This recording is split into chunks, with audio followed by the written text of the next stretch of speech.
Olá, olá, boa noite a todas e a todos, sejam todos bem-vindos. Meu nome é Sidney Manuel Ferreira, editor do blog Tabacaria e também idealizador deste projeto Essas Mulheres, além também de colaborador do blog Feminário Conexões. Sejam todos bem-vindos mais uma vez. Esse é o Essas Mulheres, que hoje vai receber a linguista, musicoterapeuta e terapeuta transpessoal Fá Almeida. Vai ser uma conversa maravilhosa, eu garanto. Já vamos chamar a nossa convidada, viu? Seja bem-vinda, Maria do Carmo, seja bem-vinda.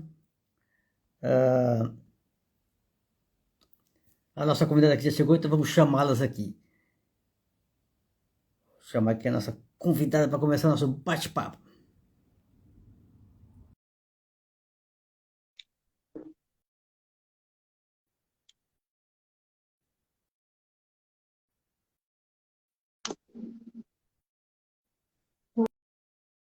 Só um momentinho. Fá.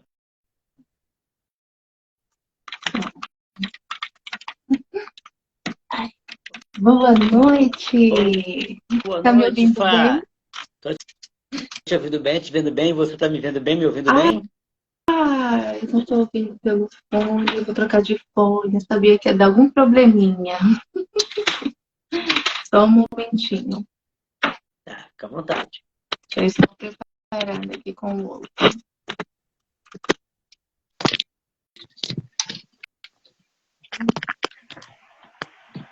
Ó, eu acho que... Deixa eu só fechar esse Bluetooth. Prontinho. Pronto, agora acho que eu tô ouvindo bem. Vamos fazer o teste? Sim, está me ouvindo bem agora? Sim, sim, perfeito. Boa noite, querido. Boa noite. Uhum. Fá, quero começar agradecendo você por ter aceito o meu convite. Uma honra e uma alegria recebê-la aqui, viu? No Essas Mulheres.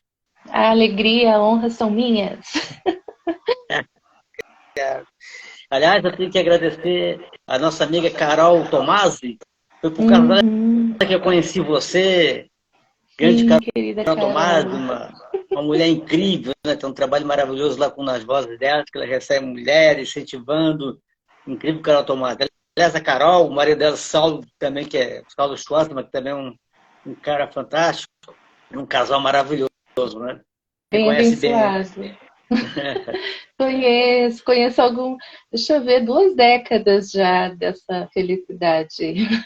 De conhecer a Legal. Carol e o Saulo, acho que faz uma década. Muito feliz.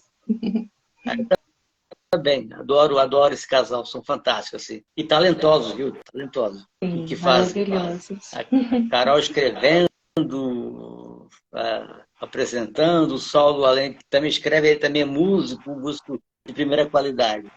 Bom, vamos conhecer um pouco Maravilhoso. mais da nossa convidada Fá Almeida. Vou ler aqui um pouquinho, uma mini biografia dela aqui rapidinho. Fá Almeida, perdão, é linguista, bacharelado, mestrado e doutorado na Universidade de São Paulo e Universidade de York, na Inglaterra. Musicoterapeuta e terapeuta transpessoal. E de 2019 teve um duo musical com o músico suíço Andrés Robert. Falei certo? Isso, tá Andrés certo. Robert. Isso. O projeto era, o duo musical era chamado Eboracum, uma musicalidade lírica e mística. Olha só que legal. Sim, Você que nasceu em São Paulo, né, Fábio? Nasceu em São Paulo, na sim, sou capital, paulistana. Isso, paulistana. e hoje está na Bahia, em Vitória da Há Conquista. Já virou uma 10 anos. neo-baiana, né? É, há 10 anos aqui não tem como escapar dessa energia bonita que caracteriza esse estado. E você foi por causa de motivo profissional? Já queria morar na Bahia? Como é que foi? Não, nunca pensei. Eu sou filha de cearenses, eu pensei que eu poderia ir para o Ceará em algum momento da minha vida, mas quando eu terminei o doutorado, eu fui trabalhar em São Paulo, na Unesp de Assis, e estava finalizando meu contrato, era substituta em Assis, e veio uma vaga bem na minha especialidade, que é psicolinguística aqui em Vitória da Conquista. E aí eu peguei minhas coisinhas, vim prestar o concurso e estou aqui desde então. É professora na universidade, na Vitória e Conquista, né? Isso, na área de letras, a sub-área de linguística e também no programa de pós-graduação em linguística. Que legal, legal. Então, boa noite aqui para o meu tio Vilmar, que entrou aqui. Boa noite, tio, seja bem-vindo. Ele mora em Blumenau, aqui em Santa Catarina. Como é que começou a sua história com letras, com linguística? Você sempre quis fazer isso? Não. Você tem um lado místico também, né? Até, aproveitando, nós conversamos, trocamos mensagens sobre a live, né? Você elencou alguns pontos para a gente conversar. Até interessante, você que é uma mulher da ciência, né? Linguista, e tem também a mulher mística, né? E a Fá mística e a Fá cientista consegue se dialogar bem, é tranquilo? Fale para nós da sua trajetória das letras e também sobre esse diálogo interessante entre a cientista e a mística. Olha, é bem interessante, porque o que me levou a fazer linguística foi uma experiência mística, mas a partir do momento que eu comecei a fazer a minha graduação na USP, meu mestrado, aí no início do meu doutorado, eu segurei um pouco esse meu lado, entendendo que se eu quisesse ser respeitada, a ideia que eu tinha, né? Ser respeitada, eu deveria esconder, ainda mais porque eu não estava numa área de licenças poéticas. Eu estava numa área, eu estava, né? Sou ainda numa área que é bem regradinha. Só que o que me levou a fazer linguística, Sidney, foi uma experiência que eu tive quando eu tinha 9 anos. Uma das experiências mais bonitas que eu já tive. E o interessante dessa experiência foi que não foi sozinha. Minha irmã estava e meu primo também. Então, eu tinha 9 anos, 8 para 9 anos, eles tinham 11. Meus pais moram em São Paulo, o bairro onde eles moram é uma espécie de montanha. E a casa dos meus pais fica na base, lá embaixo. Só que a gente adorava visitar um colega do meu pai, do pai do meu primo, que mora bem no topo. A casa dele ficava no topo desse morro. E aí era um domingo, nós fomos visitar junto com nossos pais e a gente foi para a laje. A gente adorava ficar na laje porque dava para ver a cidade toda. E nisso a gente brincando, eu lembro que era bolinha de gude, a brincadeira. Tá? A gente estava brincando e olhando. Eram mais ou menos umas 5 horas da tarde, o sol já estava indo embora, e do nada, o sol estava de um lado indo embora, e do nada começou a descer um clarão, bem em cima da gente. Então a nuvem se abriu e desceu um clarão. Desse clarão, não sei, sabe quando a gente começa a ver os créditos dos filmes quando encerram, ficam descendo as letrinhas? Sim. Então começaram a descer letras, só que eu já lia, conhecia o nosso alfabeto, já sabia o alfabeto do japonês, porque eu cresci numa comunidade com muitos japoneses, e não era nenhum desses dois alfabetos. E a gente ficou em estado de choque, né? Eu lembro que na minha cabeça a primeira palavra que veio quando a gente se agarrou foi apocalipse. Deve ser o apocalipse, a gente vai morrer, vai destruir toda a terra. E depois as letras cessaram, a luz voltou para dentro dessa nuvem e a nuvem foi embora.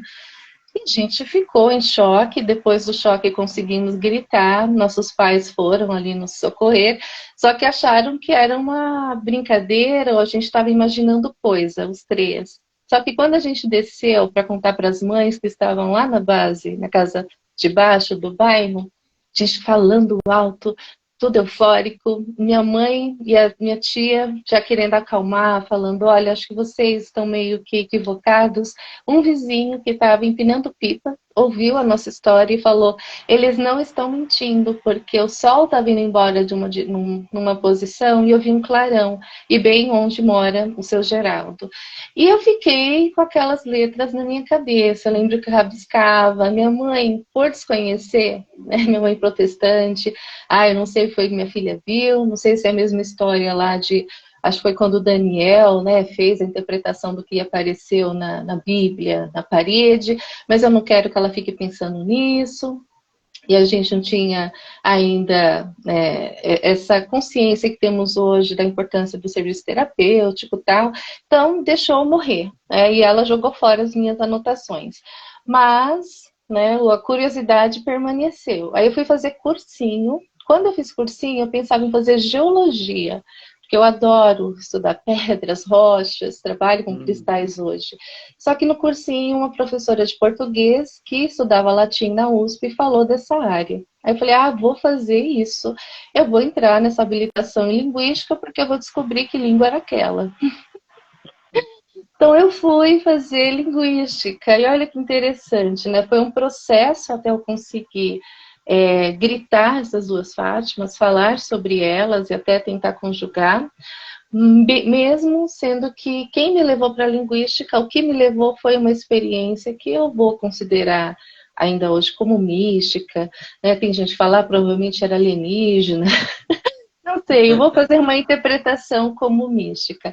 Não descobri qual é o alfabeto, já estudei quase todos, tá? Até das línguas mortas. Eu lembro que quando eu achava algo parecido, colocava minha irmã, colocava meu primo para a gente julgar junto, e nenhum deles acabou sendo satisfatório para as lembranças que nós tínhamos. Então foi como eu entrei. História, que interessante. E você tem esse alfabeto que apareceu para você na tua cabeça ali Na registrado perfeitamente. verdade, não, porque assim, como foi um evento traumático, né, acabou entrando, né, como eu tenho uma letra ou outra, eu quero ainda fazer, entrar em hipnose para tentar voltar a esse momento, Uhum. tentar resgatar. Até hoje eu não me senti ainda preparada. Eu não me senti ainda preparada. Tem, por exemplo, uma pesquisadora na Austrália que ela é Mary O'Donnell, se eu não me engano. Ela trabalha com crianças que trazem relatos parecidos. Então, ela está bem na turminha do OVNI, né? Então, ela vai fazer uma descrição dos alfabetos, ou então pegar os alfabetos que as crianças afirmam que estão vendo lá pela Austrália agora, e faz comparações, né? Então, eu quero muito tentar voltar sem olhar esse material, né? Até para não me enviesar. E aí, depois que eu fizer essa minha regressão, voltar para esse momento aí, meus 9 aninhos, eu quero sair em busca dele. Que legal, que legal. Torcendo para você chegar no, ao fundo, bem fundo nesse mistério. Legal a história, viu? E você disse, você contou aí que no momento que você estava aí cursando, você até parou de uma distanciada para não ficar com medo de não ser levado a sério Isso. no meio, né, no meio acadêmico e tal. E esse ponto que você retomou isso, esse momento que houve o diálogo entre a Fá cientista e a Fá mística, a gente pode dizer isso, né, Fá? Pode. E como é que foi, Foi, como é que se deu isso? foi um processo, né? Eu acho que muito do que me deixou um pouquinho travada foi uma linha de pensamento que eu seguia por conta da pesquisa. A USP, a área de linguística, ela é muito ainda formalista, ela é muito cartesiana. Então eu cresci, né, no pensamento cartesiano, não só dentro da USP, a gente também tinha muitos professores vindo do MIT, dos Estados Unidos, a gente ia para lá. Então, eram professores que traziam esse pensamento dicotômico, cartesiano, e não me dava muito chão para tentar unir as duas. Aí, em 2008, uma amiga minha de Portugal, a Susana Correia, que é uma professora da Universidade Nova de Lisboa, ela me manda um presente, que ela estava lá nos Estados Unidos, Stanford, ela estava num curso de quem seria depois a minha supervisora de doutorado, e Marilyn estava falando de algumas ideias, assim, científicas, que ela falou, nossa, é o jeito que a Fátima pensa. Então, tem sim um corpo já teórico, tem um grupo que está tentando, né, pensar na ciência de uma maneira até mais ampla, mais interdisciplinar. E aí ela me mandou esse livro, que é de sistemas dinâmicos, da Fellinda Smith, que é de 94, e ela me mandou, e eu falei, nossa, tem uma maneira de pensar que não vai ser a Fátima cortada, uma Fátima mística versus a Fátima que está ali fazendo a ciência cartesiana. E aí eu entrei na complexidade, eu comecei a trabalhar com complexidade, eu comecei a trabalhar com pensamento holístico, né, que acaba também influenciando até minha prática como terapeuta depois. E aí foi quando eu falei, nossa, eu vou conseguir juntar essas duas. Eu vou conseguir falar de linguística, né? E falar de um outro lado meu, mais existencial, sem estar faltando a coerência. Então, as duas acabam sendo mais coerentes. Então, foi no momento, lá em 2008, que eu comecei a trabalhar com complexidade, com teoria de sistemas dinâmicos, entram questões, né, de metafísica, um pensamento mais em nível planetário, como o Edgar Morin vem propor. Então foi quando eu falei, nossa, agora eu vou conseguir respirar, agora eu vou conseguir unir. E aí eu me dei conta que a Fátima linguista e a Fátima hoje mística, elas estão bem casadinhas. Toda a possibilidade que eu tenho hoje, a capacidade de ler muitos oráculos, alfabetos de línguas mortas que foram consagrados, né, como práticas ritualísticas, tudo que eu estudei na linguística e fui treinada acabou facilitando, sabe, para eu fazer uso desses instrumentos não só com fim linguístico, mas também terapêutico. Que legal, né? Esse diálogo entre a cientista e a Fá mística, a Fátima cientista e a Fátima mística, acho que uma complementa a outra, né? Como você fala, e aí você se sente inteira, né? Isso é legal, isso é legal. E teve um nome, viu, Sidney? Tem um poeta que ele é meu padrinho nisso, é o Murilo Mendes.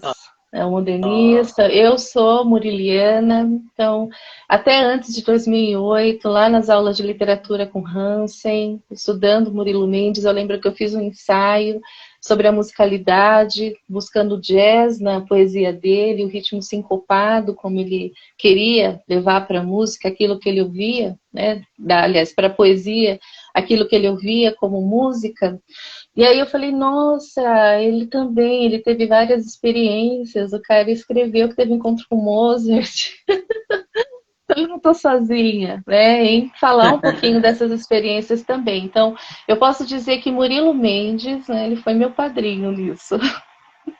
Que legal, que legal, que legal ter Murilo Mendes de padrinho, que legal, maravilha. Fá, a Maria do Carmo deu uma mensagem aqui pra gente aqui, mandou um abraço literário e fraterno.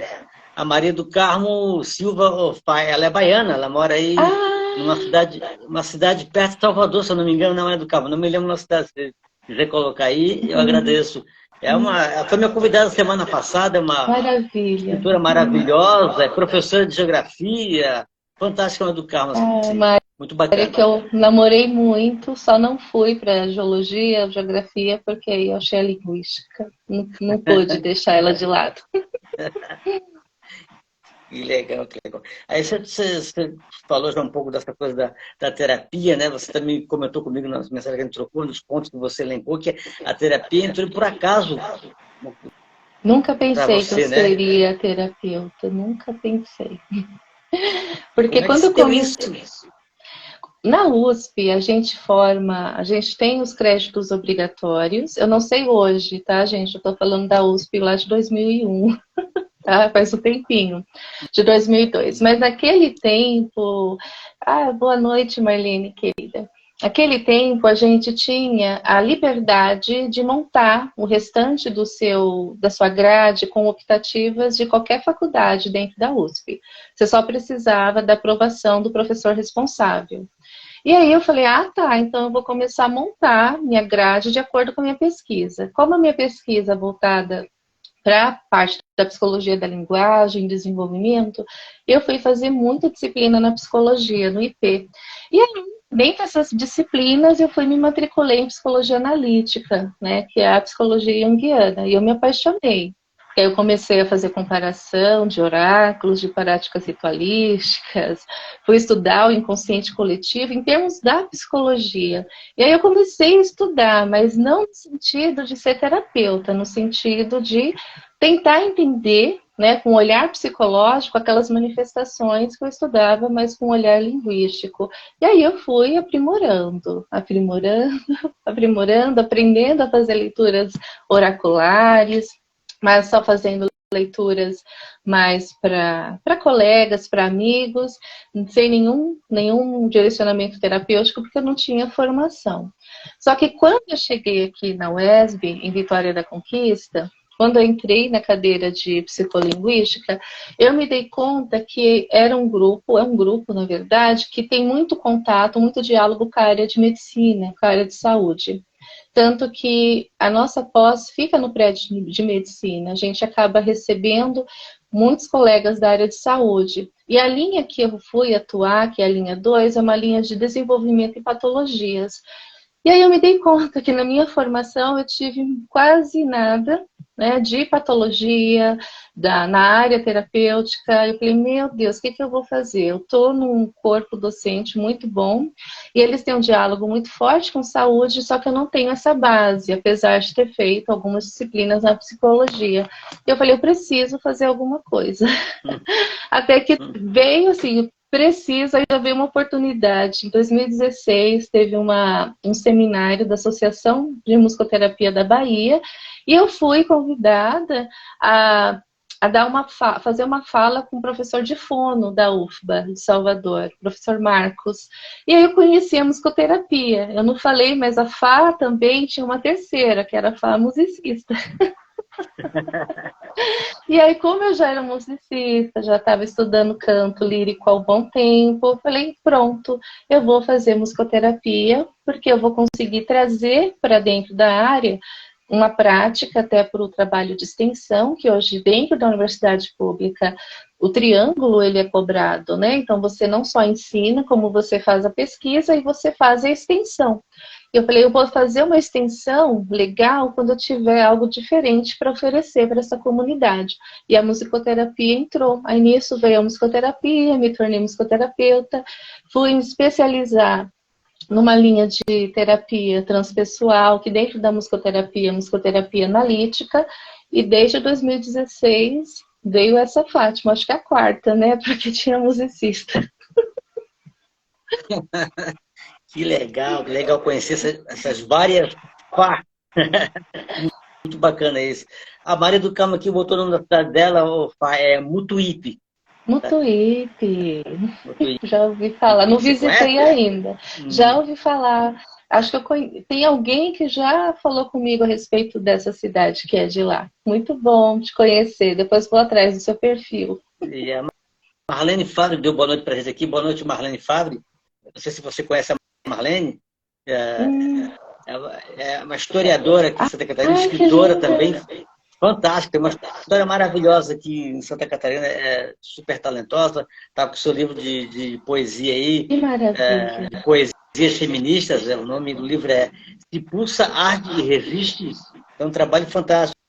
A Marlene, eu sou muito fã da Marlene, já esteve aqui também no Essas Mulheres, é fantástica, viu? E vou atrás. Eu nunca posso, sempre que eu falo da Marlene, eu nunca posso esquecer de falar da Dona Terezinha, que é a mãe da Marlene, que é a verdadeira feminista, viu? Essa mulher que abriu caminhos aí para a Marlene, é uma figura sensacional. Só conheço das coisas da Marlene, mas já sou apaixonado pela Dona Terezinha. Vontade de dar um abraço nela. Uma mulher fantástica e guerreira, viu? E é isso. Pô, que legal. Eu vou dar agora uma interrompida no nosso papo para fazer um quadro que é tradicional aqui das nossas lives, viu, Fá? Que é o chamado quadro Algo Essas Mulheres, na qual eu faço uma pequena homenagem a mulheres cuja história precisa ser resgatada,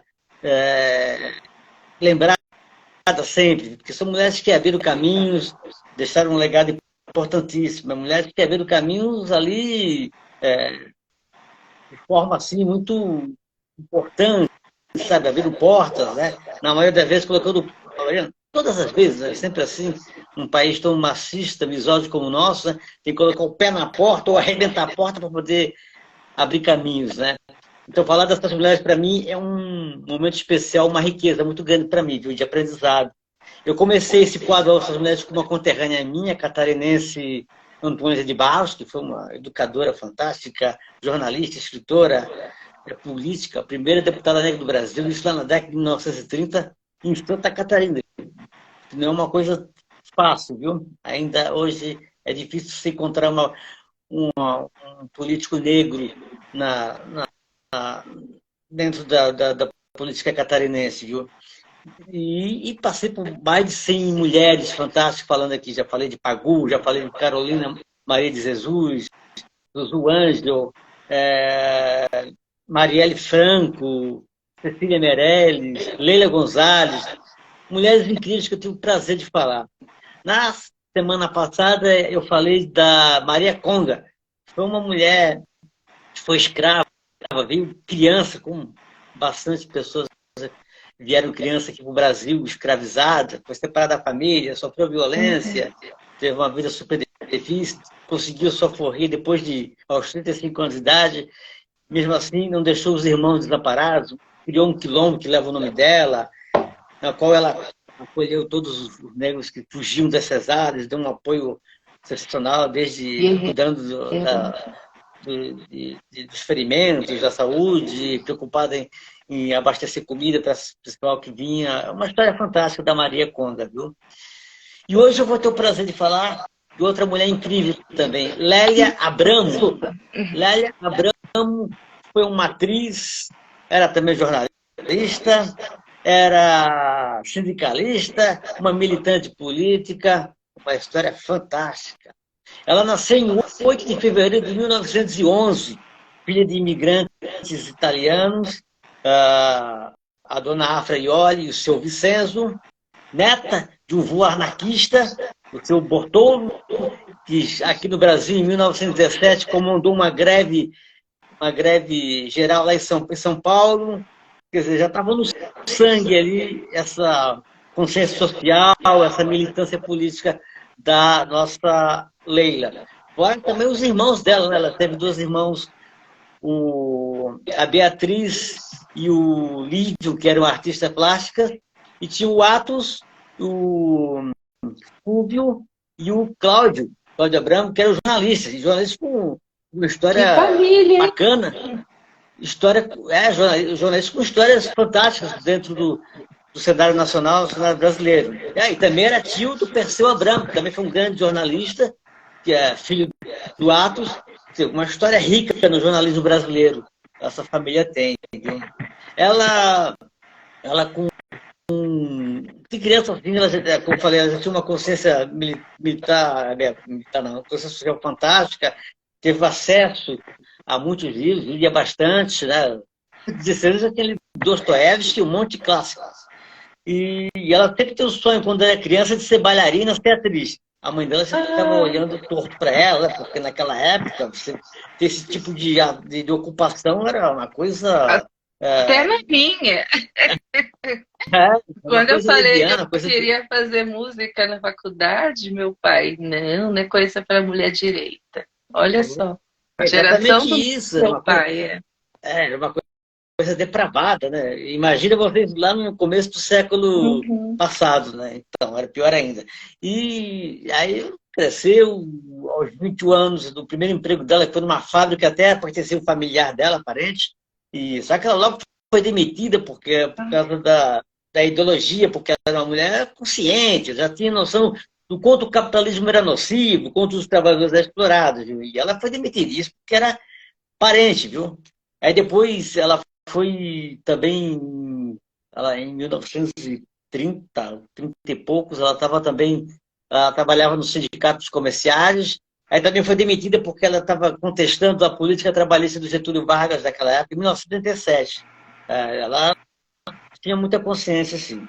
Fora que ela também, em 1974, ela participou do chamada Batalha da Praça da Sé, que foi quando o grupo antifascista botou para correr um monte de integralista, que ia fazer um discurso lá, com o Plínio Salgado lá, e botando para correr aquele pessoal. Então, teve gente machucada, ferida, e a Leila estava lá, jogando pedra, protestando contra o pessoal lá, essa coisa nefasta que é o integralismo, né, que infelizmente a gente voltou a ouvir falar de novo, mas vamos, né? E isso assim. Aí, em 1938, ela estava com problema mundial de saúde e ela foi para a Alemanha, para a Itália.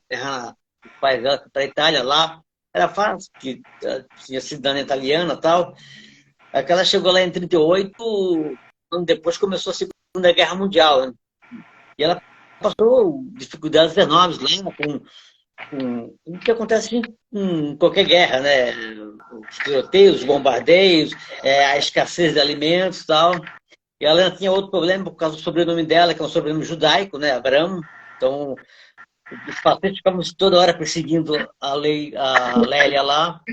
E, além disso, ela teve problema médico, né? Como eu disse, ela foi doente, ela foi lá para tratar, então ela estava com problema no ovário esquerdo.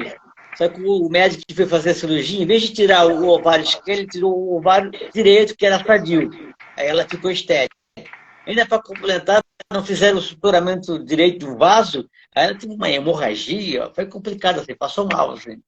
Fora, depois, quando ela foi tratar o problema gástrico, alguma coisa assim, ela estava na sala de operação, daqui a pouco começou o bombardeio, todo mundo saiu da sala e ela ficou sozinha lá na sala do hospital. Assim.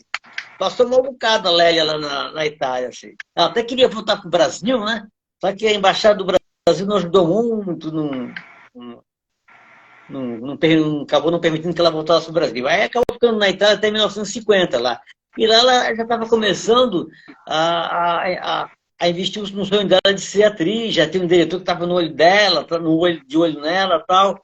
Mas aí morreu o pai dela aqui no Brasil, ela teve que voltar para o Brasil. Aí ele voltou aqui no Brasil em 1950.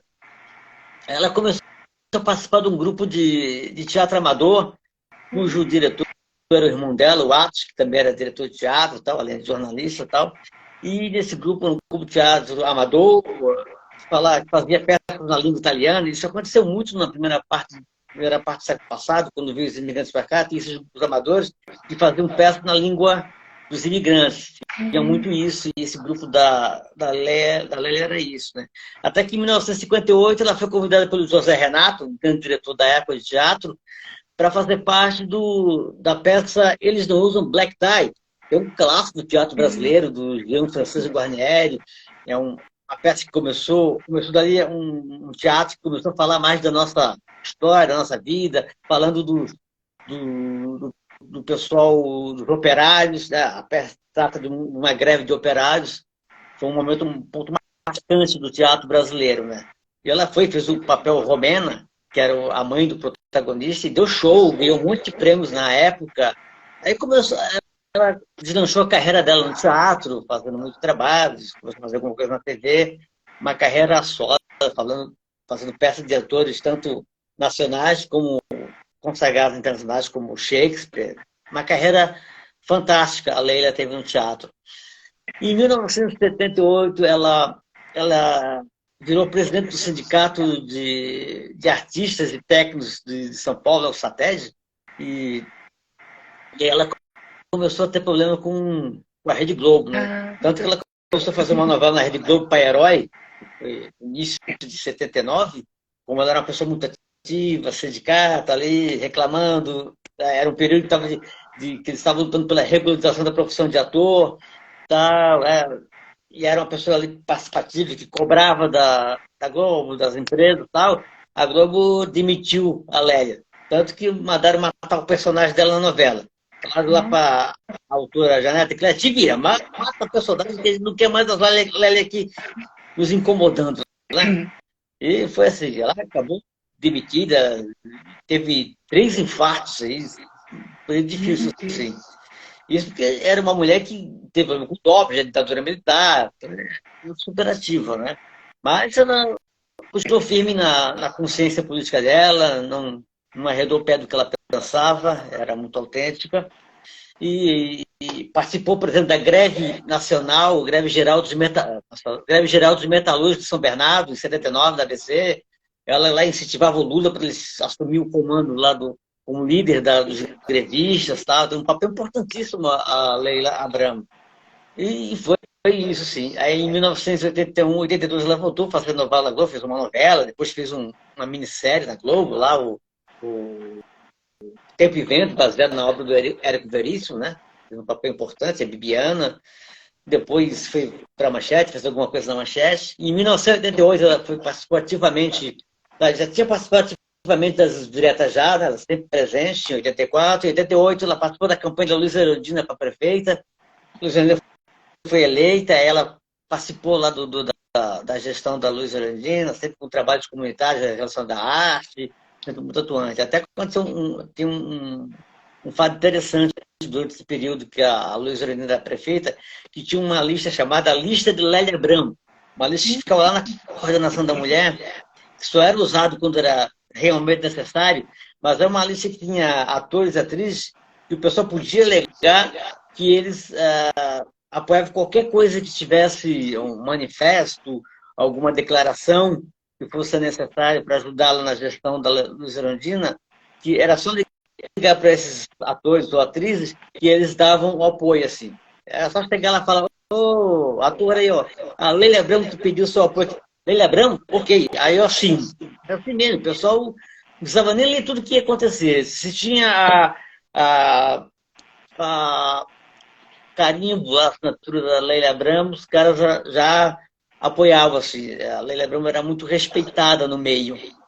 E essa lista ficou famosa, assim, e a Luz Erundina foi uma gestão que inventou muita resistência, né? Imagina, a primeira prefeita de esquerda na cidade de São Paulo, soltou um bocado a Luz Erundina e esse apoio foi muito importante, assim.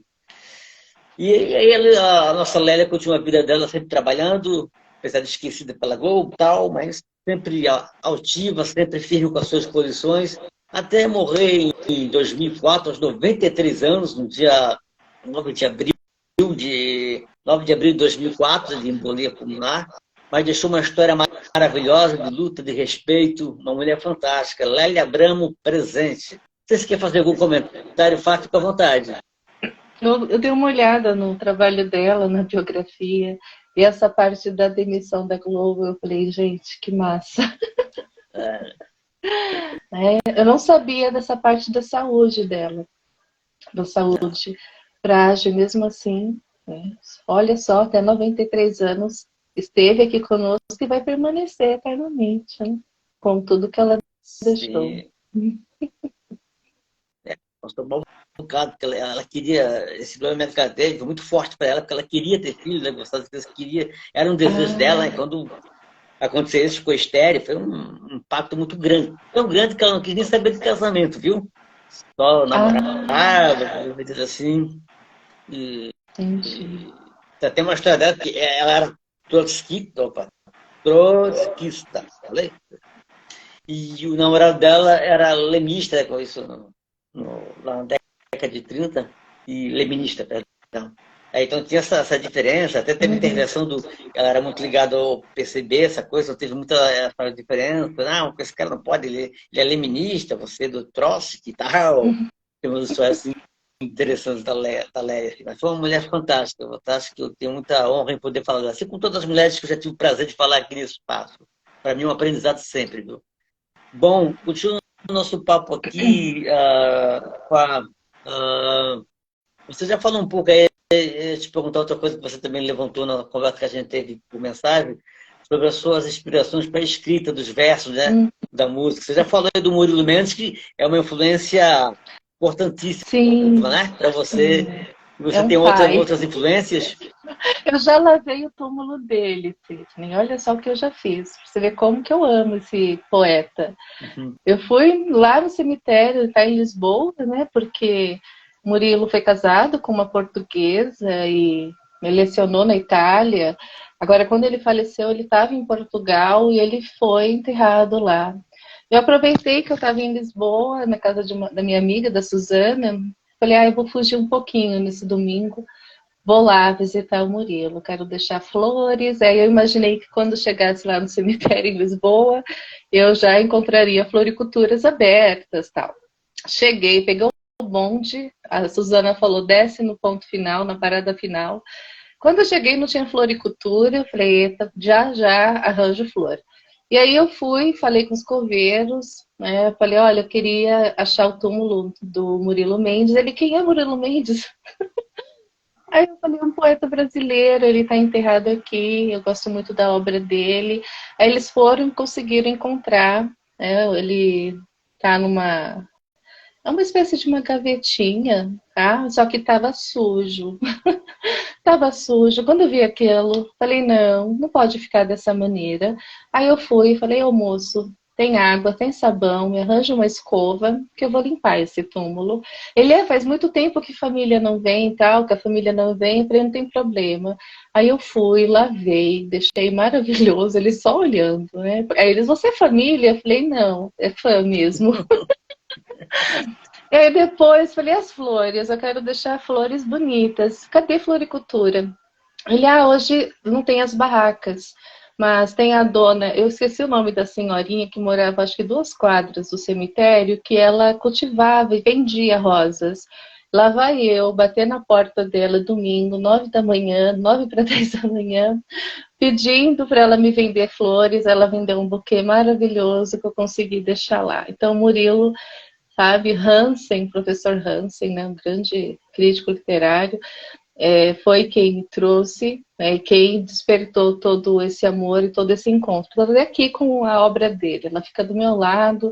Às vezes, quando eu não quero ficar pensando muito em linguística, aí eu vou dialogar com ele. Né? Então, Murilo é a minha inspiração, não só, né, na parte mística, porque Murilo fala que dentro dele tinha um católico não muito atento, não muito bom, né? Tinha um místico também, tinha um socialista amador, né? Ele fala da multiplicidade que faz ali, que compõe tudo que ele é.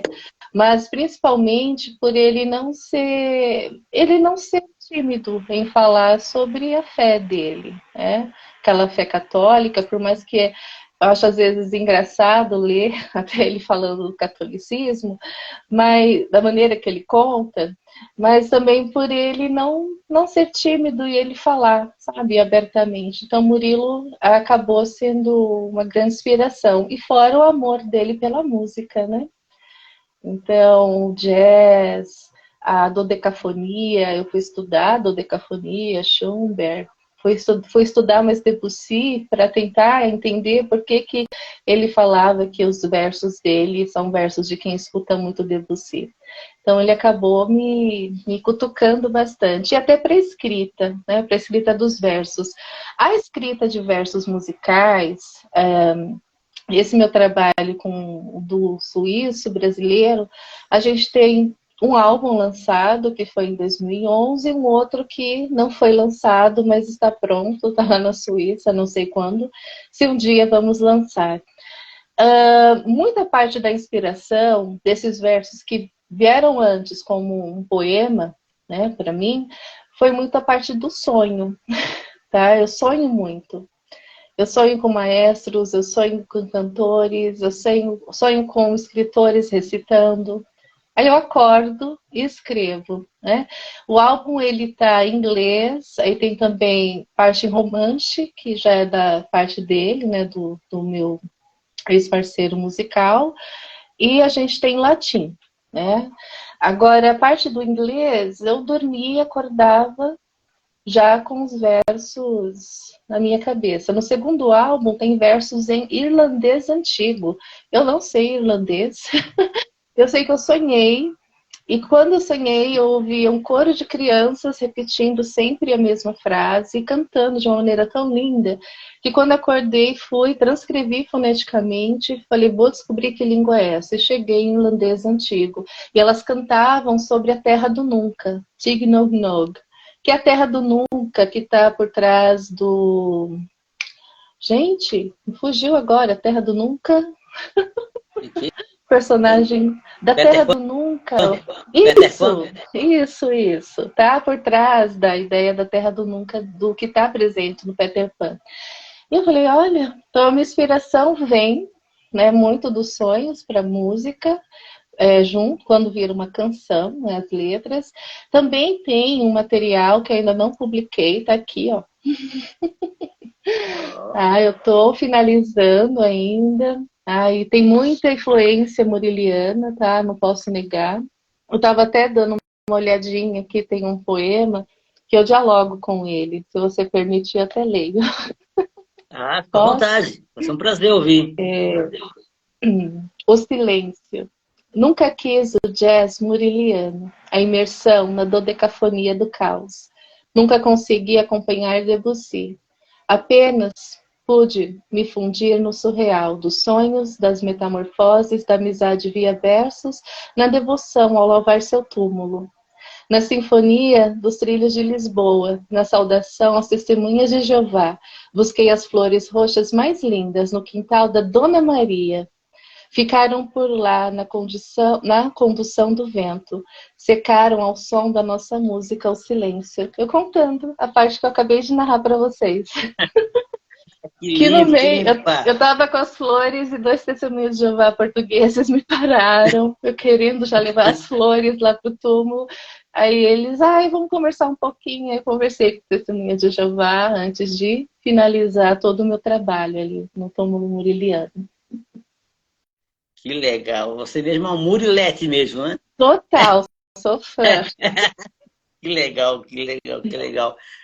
Entrou aqui, deu uma boa noite aqui pra gente aqui, a colunista Jaque, que é Jaque Alencar, que é jornalista lá da revista Bard, que está com um concurso literário. Bard, né? Se eu não falei errado, Jaque me corrija. Está com um concurso literário, entre lá, é muito legal, um trabalho muito bacana que a Jaque faz. Ela e a sua equipe, muito legal. E você já falou aí da sua odisseia por Portugal, lá para o túmulo lá do Murilo Mendes, e também você tem o Duque, você deve ter feito muitas viagens, e essa andança que você tem por aí, que acho que é uma experiência muito grande, né? Muito legal. O que você pode contar de mais interessante para a gente dessas suas andanças aí pelo país, pelo mundo? Olha, um lugar muito especial, até coloquei pensando nesse lugar, porque eu comprei lá, é Haworth, que é o lugar onde as irmãs Bronte, lá na Inglaterra, cresceram, a Emily Bronte, a Charlotte. Então, quando eu queria sair um pouco da frustração, às vezes, de ficar muito fazendo tabulação de dados, que eu estava na área de linguística, lá na Universidade de York, eu pegava um trem e eu ia para Howard. Eu ia lá para o quartinho da Emily Bronte, sabe? São momentos, assim, que eu agradeço até hoje, a oportunidade que eu tive. E lá naquele quartinho, quando eu subia na casa, que hoje é um museu, tinha como eu ficar lá escrevendo. Falei, não, vou pegar um pouco da energia dela, a energia desse lugar, porque aqui ela escreveu aquela obra maravilhosa, e outros versos, né? Porque a Emily também escreveu versos maravilhosos, eu tenho toda a coletâneazinha aqui dela, antologia. Eu escrevi muito da música, né? Da música que está presente no duo. Então, era um lugar inspirador, né? Então, Haworth foi onde eu comprei, tá? Ele tem um rostinho também, tenho até hoje, eu comprei já faz 10 anos. 10 não, Legal. mais, uns 12 anos. Então, foi visitar a casinha lá, a casa bonita, né, das irmãs Bronte, sempre quando eu podia eu estava lá e era um cantinho de inspiração, sabe? Portugal me inspirava mais a me sentir em casa, quando eu estava com saudade da língua portuguesa, porque onde eu morava só tinha uma portuguesa que eu conhecia que trabalhava na lanchonete da faculdade. E ela sempre estava muito ocupada. E no meu tempo, né, em 2008, 2009, a gente não tinha essa facilidade. A gente tinha o Skype.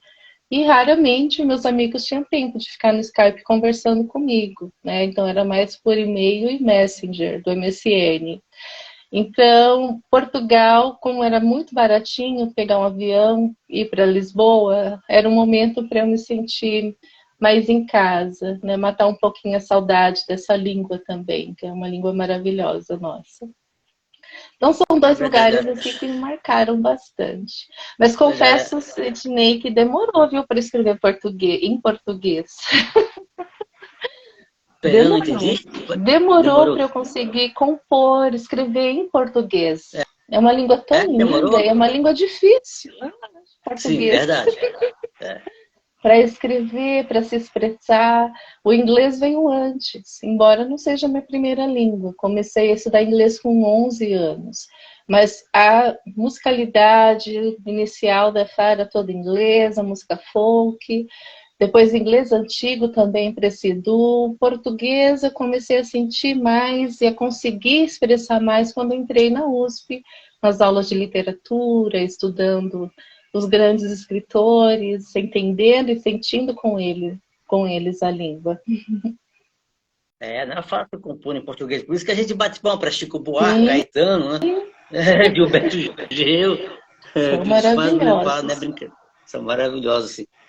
Ah, e aqui em Terras Tupiniquins, você tem alguma viagem aqui no Brasil que você, marcante para você? Olha, Hum. A Bahia, ela é toda. A Bahia tem tantas facetas. A Chapada da Diamantina é um lugar que. Não sei se você já teve o prazer de visitar. Não tive esse Não. prazer ainda. Ir para a Chapada, a sensação que eu tenho é que eu estou em outro planeta.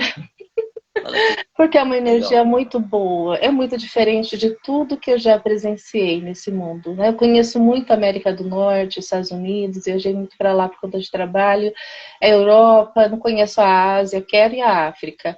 Agora, a Chapada da Diamantina, de todos os lugares nos quais eu já estive, a experiência mais sublime, sabe? Que falo, meu Deus, de onde está vindo isso? É na Chapada. Lençóis, então, assim, é tão gostoso que eu não consigo nem encontrar palavras, sabe? Eu não escrevi nada lá, nenhum verso. Eu escrevi música. Música eu tenho. A música eu consegui, né? A parte instrumental. Agora, é uma experiência tão maravilhosa que não é por acaso que existem muitos grupos, né, que se reúnem para fazer práticas ritualísticas. Existem grupos também que acabam até formando comunidades, porque é um outro mundo, né? Então, se você quer experienciar algo diferente, não, eu convido você a ir para a Chapada da Diamantina. Fora que eu sou apaixonada por cachoeiras. Então, você vai encontrar as Que legal. mais lindas. E é uma energia maravilhosa, é renovadora. E quando você estava na Europa, você chegou a conhecer França, Paris? Sim, Paris, sim. Eu tenho um pouco de trava com França por causa do meu francês. Eu estudei francês, porque no doutorado, né, na minha área, eu tinha que ter a proficiência em francês, além do inglês. Adoro a música francesa, amo trabalhar escutando francês, mas na hora de falar, né, fica uma coisa assim, o francês não foi a minha terceira, não se tornou a terceira língua. A minha terceira língua é armênia, que é uma outra história.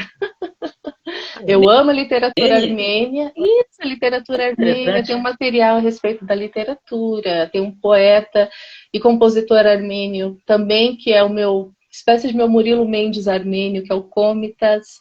Então eu sou apaixonada pela Armênia, e é um lugar que eu ainda não visitei, viu? Quero muito visitar, quero muito me organizar até o ano que vem, mas tive um grande contato na área de Armênia na USP, fiz várias disciplinas, adoro, amo de paixão, e a francesa acabou não sendo a minha terceira, então o armênio entrou. Paris é um lugar que eu consegui vivenciar um pouco a música erudita, né? Então, os teatros assim maravilhosos e a comida, culinária. Você gosta Os doces de Edith Piaf? franceses. Adoro. Que legal. Mas eu fiquei assim curioso com a Armênia, porque eu pensei que você ia falar, a minha terceira língua eu pensei que você ia falar que é espanhol, italiano, alemão, Não. Armênia. Como é que começou essa paixão pela Armênia? Foi algum escritor que você leu Na ou escritora? Como é que verdade, foi aconteceu? um movimento. Quando eu estava na USP, Hum, eu via muitos cartazes chamando atenção para a gente fazer disciplinas no curso de armênio. Eu falei, mas por quê? Né, eles estão. Aí eu lembro até, você sabe de onde vem a palavra Yogurt? Mas você sabe que a Armênia foi o primeiro país a aceitar o cristianismo como religião? Aí eu falei, mas por que eles estão fazendo tanto movimento, né, chamando atenção? Aí eu descobri que o armênio ele estava ali para ser fechado como habilitação, como o sânscrito já tinha sido. O sânscrito hoje é uma optativa, não é mais uma habilitação. E o armênio, por ter pouca procura, então eu lembro que quando eu entrei, alunos matriculados eram 2, numa habilitação que o investimento é alto, então eles estavam já sendo pressionados para fechar a única habilitação que a gente tem na América Latina, porque a gente vai ter na Califórnia e a gente tem aqui no Brasil, em São Paulo. Aí eu comecei a fazer literatura e cultura e me apaixonei pelo que povo, legal. pela causa. Falei, vou fazer todas que eu posso. Até hoje sou ligado, estudo armênio como língua, tenho material publicado. Tive o prazer já de levar alguns estudos para fora a respeito da língua, a respeito da sonoridade da língua.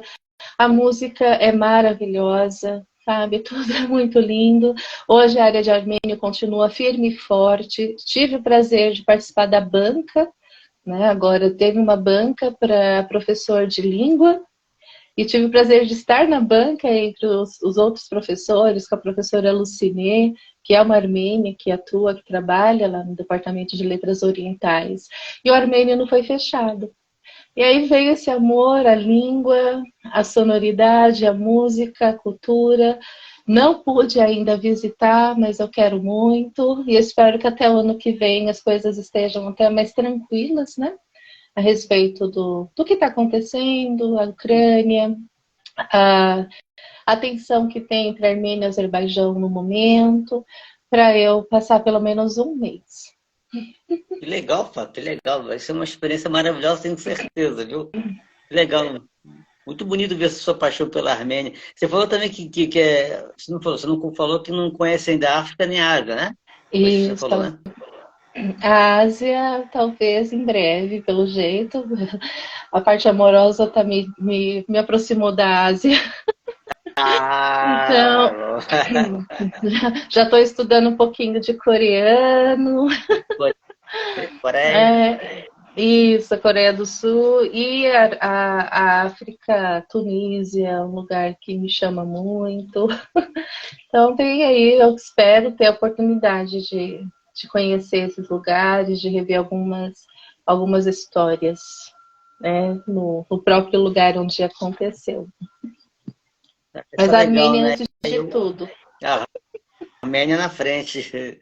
E é legal essas coisas, né? Eu acabei conhecendo coisas da internet, acabei conhecendo uma moça angolana, até solicitou amizade nas redes sociais, assim, comecei a conversar com ela, e é muito legal, né? Tipo, conversar com outra pessoa de outro país, com outra, outra visão é muito bacana, assim, a gente aprende Sim, muito, e aprende também a valorizar a nossa cultura, é muito legal, né? Ainda mais que a gente também é muito ligado à África, né?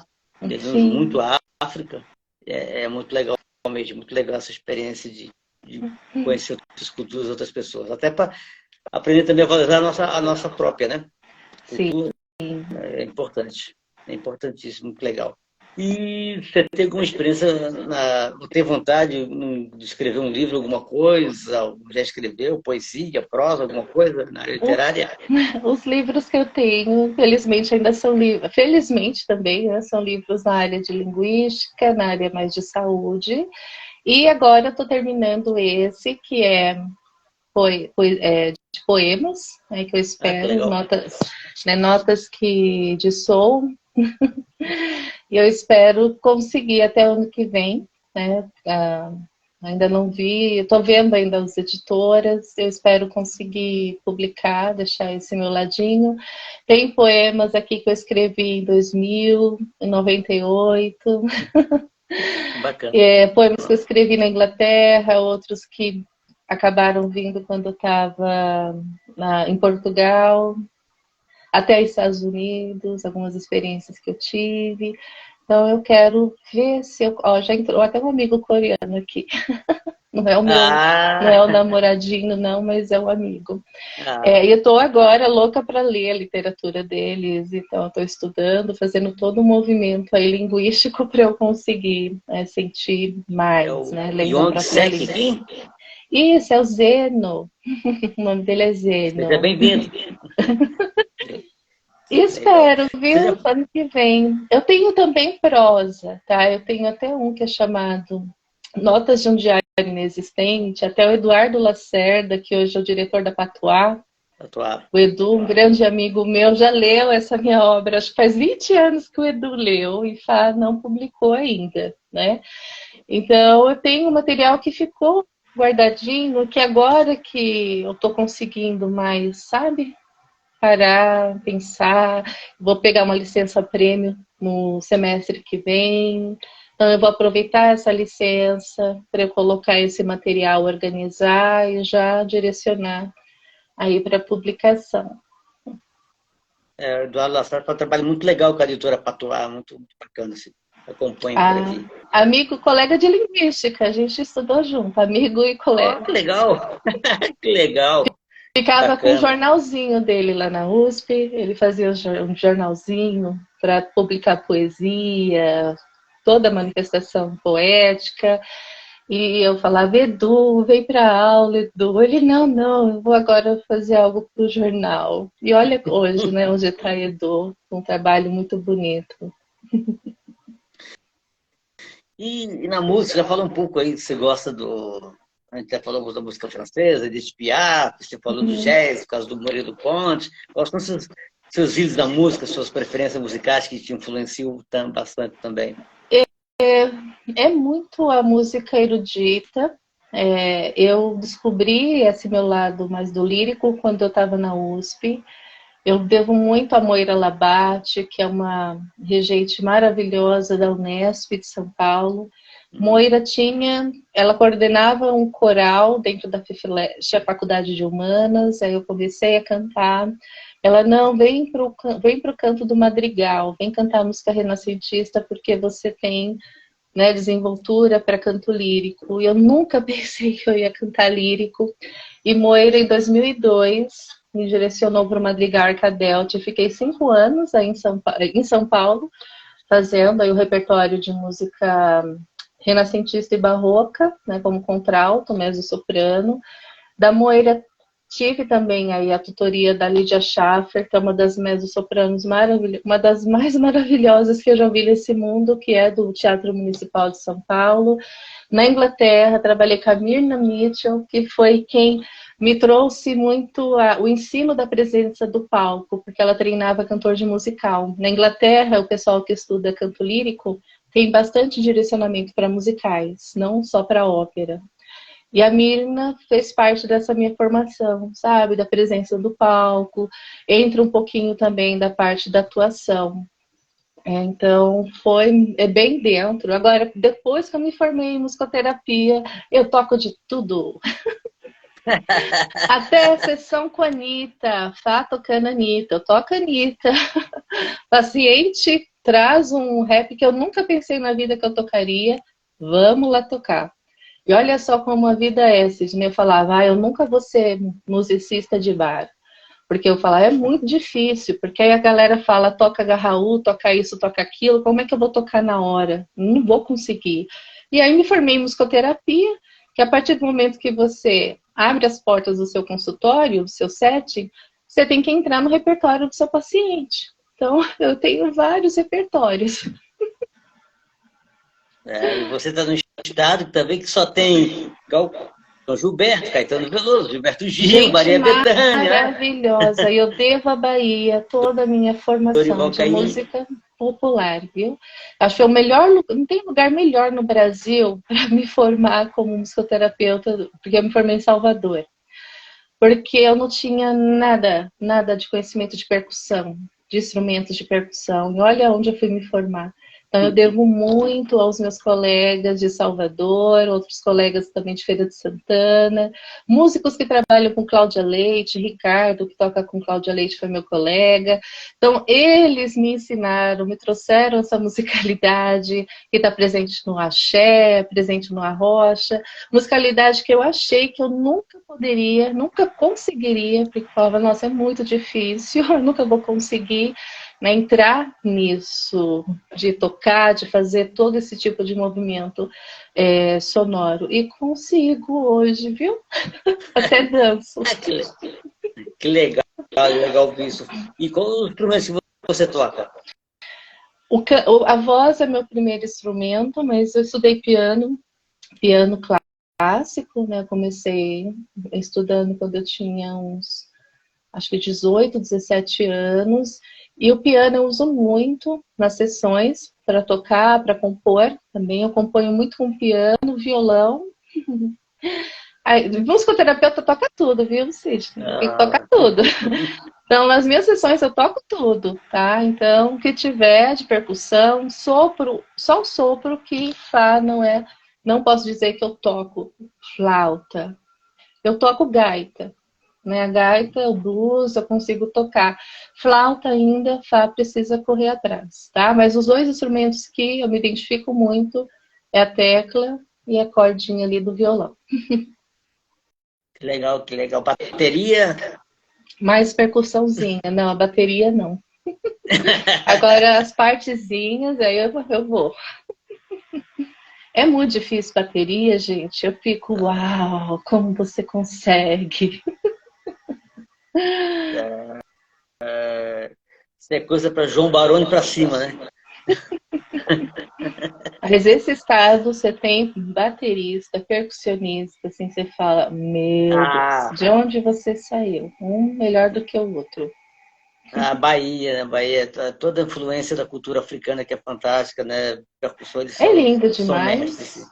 Eu falo, esse estado poderia ser um país. É um país para mim. Tem muitas facetas, você tem muita riqueza culinária, musical, a própria também moda. Na Bahia, eu tô de preto, tô meio paulistana, mas aqui a Bahia me ensinou a usar cores. Nunca pensei que eu usaria um laranja com verde e fica bonito. Então entrou a baiana, né? Assim, a experiência que eu tenho tido nesses 10 anos aqui não é só uma experiência acadêmica, é uma experiência de vida mesmo, né? De Que musicalidade. legal. Por exemplo, eu moro aqui na frente da Praça do Gil. O pai do Gilberto Gil, a casa era aqui do lado do meu prédio. Ah, É Praça do Gil porque o pai do Gilberto, o Gil, era um médico na cidade, né? O doutor Gil. Então aqui tem Gilberto Gil, a gente sente a energia dele, né? Bahia, em todo lugar você acaba sentindo toda essa musicalidade linda que a Tropicália, eu falo, só existiu Tropicália porque existe Bahia. Maravilhosa. a nossa baiana escritora Maria do Carmo está falando que riqueza de laje. Obrigado, Maria do Carmo. A faia é fantástica. Sim, Você lindo. falou, você citou do jazz, sabe, por causa do Murilo Mendes. E o que você gosta do jazz, assim, que você gosta de escutar, assim, que você... Ah, eu escuto de tudo. Eu gosto tanto do cantado como. Eu só trabalho ouvindo jazz. Eu adoro bossa nova. Eu confesso para vocês que eu fico muito na bossa nova também. Há um outro aqui, Vinícius de Moraes. Né, hoje, se você for para Salvador, eu esqueci o nome da esposa dele, a esposa baiana que o Vinícius teve, quando eles moravam em Salvador, na frente da Itapuã, você tem lá ainda a casa do Vinícius de Moraes, que hoje é um café, é o café de um hotel. Então, às vezes, quando eu estou em Salvador, às vezes não, sempre quando eu estou em Salvador, eu preciso ir para o cafezinho do Vinícius, que aí você sente a energia dele também, né? Então, é um outro músico que acaba aí me trazendo muita inspiração. Ah, escuto Ah, de tudo de jazz, viu? Tudo, tudo, tudo. o Vinícius de Moraes é um letrista fantástico, né? Ele tem uma Sim, história legal com a Bahia. Tem aquela canção dele, Canto de Ossanha, né? Que tem elementos do candomblé. É uma música fantástica. O Vinícius de Moraes é maravilhoso. fantástico, assim, né? É um poeta maravilhoso, assim. Você sabe que eles chamavam o Vinícius de Moraes de poetinha, né? Ah, é? Não sabia. É, poetinha, só que ele não gostava de poetinha. Ele não gostava de ser chamado de poetinha, ele até tinha um comentário, para falar a verdade, super machista, viu? Quando ele chamava ele de poetinha, mas machista, assim, de doer. Ai, meu É, Deus. ele falava assim, quando o Vinho chamava de poetinha, ele falava assim, abre aspas, o vídeo se falava, tá? Abre aspas. Esse negócio de poetinha é história de marido de mulher que eu comi. Fecha aspas. Meu Mais machista impossível, né? Eita, nosso Vinícius de Moraes. danado. Danado. Ele era super mulherengo, né? Também tem isso. Sim, A Maria do Campo falou assim, perigoso. parabéns, parabéns, Fá, pela partilha dos tantos saberes. Obrigado, Maria do Carmo. Fá é fantástica mesmo. É incrível, assim. E também você falou em Bossa Nova, eu também adoro Bossa Nova, adoro, adoro. Assim, uma coisa que eu adoro ouvir, Lindo, lindo. me leva, me leva às nuvens, assim, ouvir o Bossa Nova. É muito legal ouvir Tom Jobim, as canções com Vinícius e João Gilberto. É impressionante, assim, né? Quase incrível. que eu Não formei é? um duo de bossa nova com um É? grego. Conheci um grego na Inglaterra que namorava uma amiga minha, que hoje é professora lá nos Emirados Árabes. E o Tanis queria, porque queria que a gente fizesse um duo de bossa nova. Ele era apaixonado. E como eu sou brasileira, eu poderia cantar as letras sem nenhum problema, né, de pronúncia. Pena que não deu tempo. Estava com tanta coisa de doutorado, tendo que finalizar, voltar para o Brasil, dar relatório, esse tipo de coisa, e a gente acabou não fazendo o projeto, mas quase que Fá cantou Bossa Nova na Inglaterra. Eu espero ainda Quem poder sabe, cantar. mas quem sabe aparece outras oportunidades, né? Quem sabe um duo de Bossa Nova na Armênia. Ai, que maravilha! Ai, Seria eu interessante. vou te mandar algumas peças armênias para você escutar. Ah, Você vai obrigado, amar. obrigado. Agradeço, é muito legal. Gosto muito de música, é muito legal. Agradeço. É muito legal. Você gosta de ouvir Billie Holiday, Ella Fitzgerald? Sim, sim, maravilhoso. Amo tudo, muito, muito. Acho que hoje, como musicoterapeuta, é uma outra coisa que eu aprendi muito aqui, é abraçar a sonoridade brasileira. A Bahia me ensinou, porque a paulistana morou lá fora, ela não entendia muito a musicalidade daqui, e a Bahia trouxe. Eu comecei a não só ouvir, mas a sentir, né, a sentir junto com esses meus colegas. Então eu escuto de tudo. Aqui nós temos também, né? Falei em ela e Billie Holiday, mas aqui a gente tem também uma cultura musical fantástica. Né? Nossa, Elza Soares, Elis Sim, Regina, a Gal Costa, que tinha falado das baianas. Você tem o Clube da Esquina lá de Minas, com o Milton Nascimento, toda aquela turma que é fantástico. Milton O Nordeste, maravilhoso. tem essa musicalidade fantástica, né? Vai de Gilberto Gil a Luiz Gonzaga, é uma maravilha. Tem uma cultura muito rica, né? E Mato na música não é Grosso, eu tô diferente. bem a Miss Sáter agora. Eu tenho, Almissata, eu tenho um pacientezinho de 8 anos que ele adora essa musicalidade mais sertaneja, música caipira, sabe? Essa música do interior, ele adora Miss Sáter. Então eu comecei a escutar muito por causa do repertório dele, tocando violão com ele.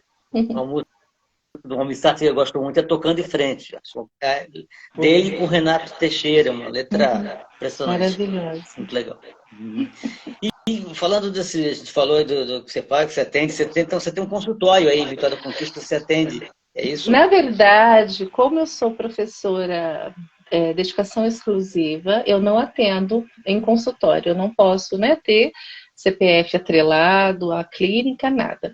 Tem um projeto de Hum, extensão dentro da UESB, aí nesse projeto de extensão eu tenho atendido crianças em sofrimento psíquico ou crianças também que acabam precisando de um acompanhamento especializado.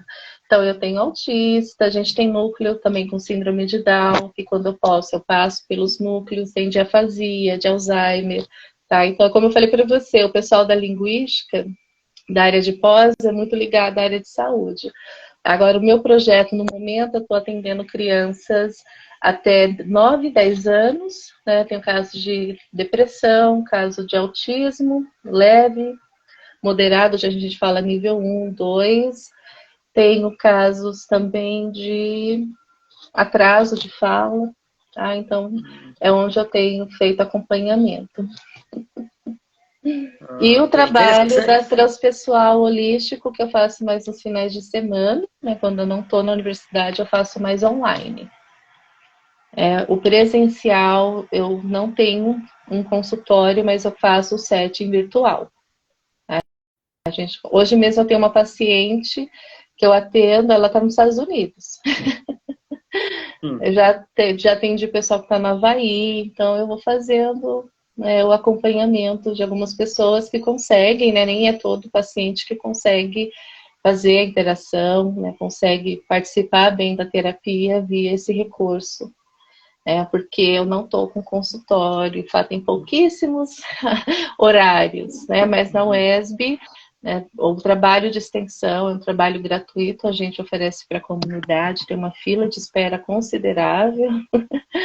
Eu tenho Legal. aí, amanhã é dia, das 9 da manhã às 18 da tarde. Eu e mais, tô com 6 doutorandos, Sidney, e desses 6 doutorandos eu tenho 2 musicoterapeutas que estão comigo, fazendo doutorado na área de linguística e relacionando com musicoterapia. No mestrado também eu tenho um musicoterapeuta. Então, o meu grupo de pesquisa aqui, agora a gente está linguista com musicoterapeuta. Estou conjugando as duas áreas, colocando as duas áreas para dialogar, e tem sido uma colaboração muito rica, porque a área de musicoterapia ainda carece, né? Não temos muitos estudos a respeito da relação música e linguagem no consultório, na prática clínica, então tá dando aí certo. Que legal, que legal. A universidade que você trabalha é pública, Fá? Isso, é uma estadual. Aqui na Bahia a gente tem a UNEB e a gente tem a UESB. Eu estou na UESB de estaduais. Eu estou na UESB, que é a estadual do Sudoeste, aqui da Bahia. É E muito legal o trabalho na universidade junto às comunidades, com esses projetos de extensão, sim, é muito sim, é um importante. retorno que a gente tem que dar, né? Retorno que a gente dá, é exatamente isso. Isso é importante, também ressalta a importância da universidade pública no Brasil, né?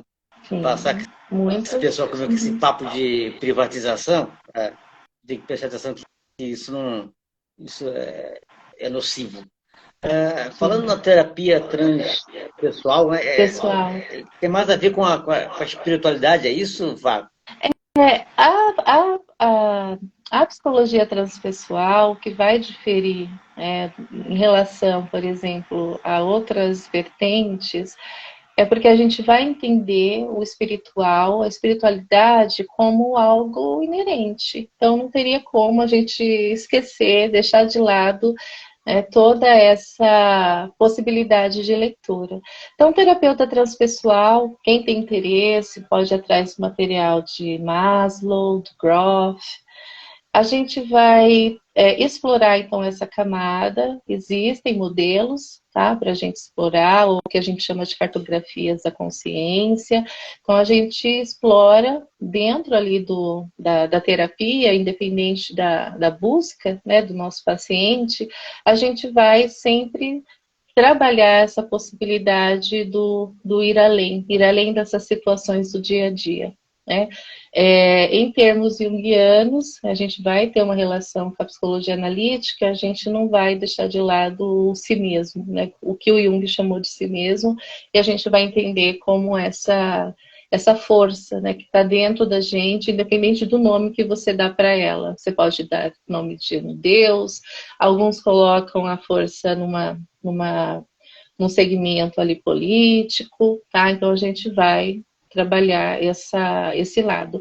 E na musicoterapia a gente tem, né, a transpessoal já aplicada, que fica dentro do que a gente chama de musicoterapia analítica. Tá? Então, é maravilhoso. A gente vai explorar musicalidade de tribos, de comunidades até então distantes, a gente traz para o nosso setting, fazendo todo um trabalho aí maravilhoso.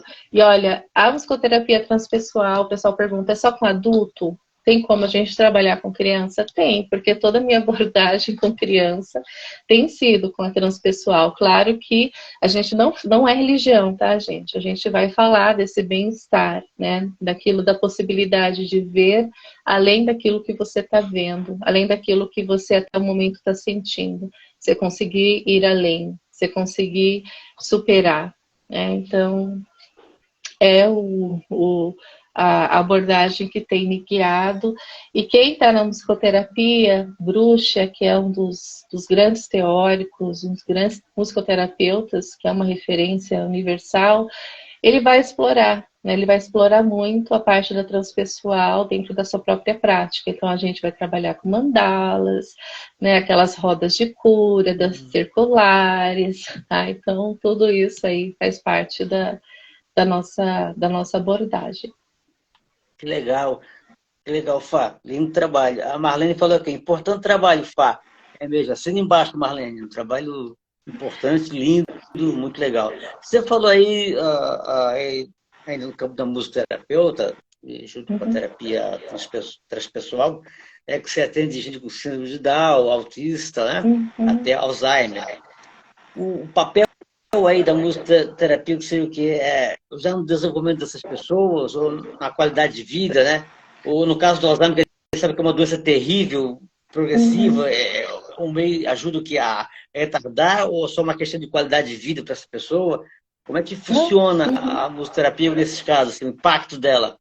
Olha, a gente tem estudos sobre memória musical. Tem até foi minha professora, quem me formou aqui na Bahia, a Cléo Correia, da Unifesp, aí de São Paulo, e que trabalha na área de neurologia, é uma musicoterapeuta maravilhosa. E Cléo trabalha com afasias, com Alzheimer. E os trabalhos da Cleo são sobre a memória musical, né? Como que a gente consegue não tem a cura, não tem como curar, mas a gente consegue fazer com que o estágio não avance tanto, até, sabe, segurar um pouquinho esse avanço por meio do trabalho com a música, trabalho da memória musical. Tá? Então, a musicoterapia, além dela, né, auxiliar no bem-estar, ela tá no bem-estar, é gostoso você tá no setting de musicoterapia, é como se você entrasse no estúdio, né? Então você entra, é um estúdio de música, você vai ter microfone, instrumentos, e a gente vai fazer ali todo um som. Para ele é um som, eu tô aqui tocando, cantando, mas o terapeuta ele já tá lá por dentro, o que, que ele tá pensando, qual é o modelo que ele tá aplicando, qual é o propósito. Então, assim, tem muitas. A gente pode usar a musicoterapia para todos os casos, tá? Exceto que a gente tem muito cuidado é quem tem epilepsia, tá? Quem tem epilepsia, às vezes, um tipo de frequência pode acabar, né, fazendo com que a pessoa tenha um episódio. Então, a gente tem muito cuidado quando é um caso de epilepsia. Exceto esse caso, eu tenho, olha, eu posso falar de vários casos. Um que mais me marcou foi meu primeiro contato com coma, paciente em coma. Então, como é que você consegue conversar com o paciente coma? Com a música, o musicoterapeuta. Tá? Então, eu já tive o prazer de trabalhar em UTI, trabalhos voluntários, tá? Então, fui como voluntária. Uma aluna nossa sofreu um acidente, estava internada, e eu fui dialogar, eu conversava com ela por meio das batidas lá da frequência cardíaca, por meio da pele dela, sabe? A sensação de arrepio, o movimento dos olhos. Então, fiz todo um processo terapêutico maravilhoso. Ali foi uma passagem, eu sinto que foi uma passagem mais tranquila para ela. Infelizmente, não ficou entre nós. Então, assim, a musicoterapia, você consegue fazer terapia sem usar palavras, Nossa, sabe? experiência. É maravilhoso. Né? Tem, por exemplo, o paciente meu autista, que tá já nível 3 que não é verbal, mas eu consigo dialogar, eu consigo entender ele pela toda a dinâmica que ele está fazendo ali nos instrumentos. A gente tem um instrumento de avaliação que é chamado de IAP, que a gente vai avaliar estado emocional, do nosso paciente só por meio da musicalidade que ele está trazendo. Então, o musicoterapeuta ele vai observar desde o passo, do ritmo do seu passo, como é que você está piscando os seus olhos, o movimento que você faz das suas mãos, a gente vai observando tudo até antes de você pegar o instrumento e a gente conversar por meio dele. Então, assim, a musicoterapia, eu sou suspeita que eu sou apaixonada, né? Agora, o trabalho, eu nunca pensei que eu conseguiria trabalhar com alguém que está em um estado, né, ali sem conseguir se comunicar, só por meio dos aparelhos. Eu tenho ali a resposta dela, entendendo a resposta que ela estava me dando. E até faço um convite, meu grupo de pesquisa vai ter um encontro aberto na terça que vem, 10 horas, e a gente vai falar sobre frequência cardíaca. Então, como que Legal. a gente entende o outro, não é só com paciente em coma, eu já atendi recém-nascidos, bebês. Então, a musicoterapia para bebês, e às vezes até quando ainda é feto, a gente consegue entender como que está sendo a resposta por meio da frequência. Então, se você quiser entender mais, E também a relação da musicoterapia e espiritualidade em termos de psicologia transpessoal, terça que vem, 10 horas da manhã. É só me escrever que eu coloco a página onde você faz a sua inscrição, até para você entender como é que a gente faz esse tipo de trabalho. Que legal, poxa, fiquei emocionado aqui ouvindo essas relatos de como, de coisa, que trabalho lindo, parabéns mesmo. Fiquei É de super emocionar. tocado aqui, muito legal. E dos seus projetos que você pode falar que você tem adiante, já falou do seu livro que você quer lançar, né? Livro de Sim. poesias, vai sair pela editora Patuá, é isso? Não fechei ainda com o Edu. Ah, não fechou ainda com ele? Pode ser, não Ah, fechei pode ainda ser. não. Pode ser, né? Eu ainda vou falar Aí, com o Edu. Edu, não marca toque, Edu. Editoras, Edu, grande olha o amigo. material que vocês têm.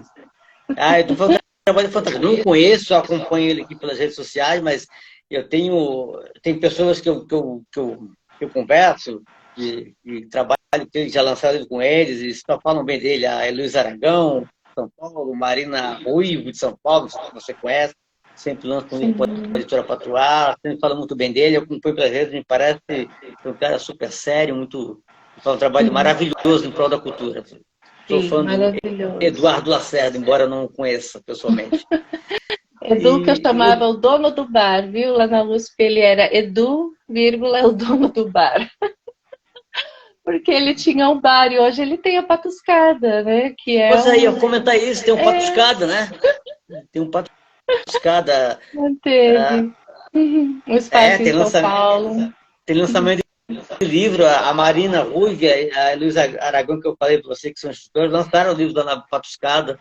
Tenho curiosidade de conhecer esse bar Patuscada, deve ser muito legal. Essa mistura Maravilhoso.